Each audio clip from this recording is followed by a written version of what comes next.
तुम्हाला लाडक्या बहिणीचा योजनेचा लाभ मिळेल असं वाटतं का मावशी? कुठलं मिळेल काय, असं काहीतरी फसवणूक केली, माणसाला फसवलं नुसतं त्याने बायांना. लाडकी बहीण काहीतरी मतदानासाठी केलं, ही आशा दाखवली आपल्याला.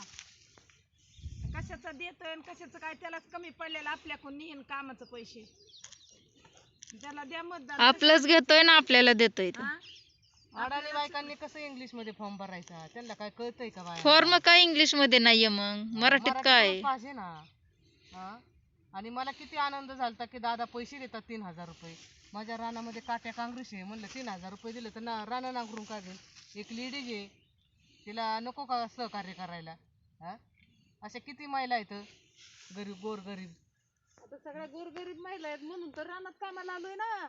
आम्ही रोज इथं कष्ट करतोय, सकाळी उभं 9 राहतोय. वाजल्यापासून तर 5:30 वाजेपर्यंत तटस्थ उभं राहून आणि दादा असे बेमनगिरी करायला लागले का? गद्दार आहेत का दादा?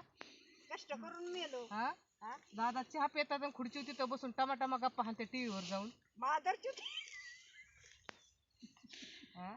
दादांना म्हणाव तुम्ही पडणार, निवडून येणार नाही.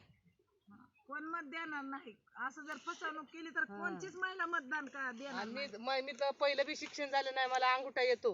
आणि फॉर्म भरायला गेले की बँकेतले लोक असे आजूबाजूच्या लोकांना म्हणलं जरा फॉर्म भरा तर भरत नाही. तर पैसे वाटलं पैसे मागतात आम्हाला, आम्ही कसं फॉर्म भरायचा गोरगरिबांनी?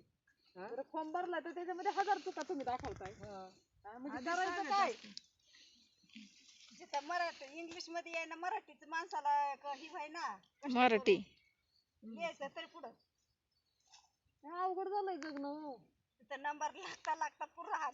झेर खाऊन मरा. आणि हे बघा दादा सुतुळी गाळ्यात घेतली मी, फाशी घ्यावं असं वाटतं या. नको काय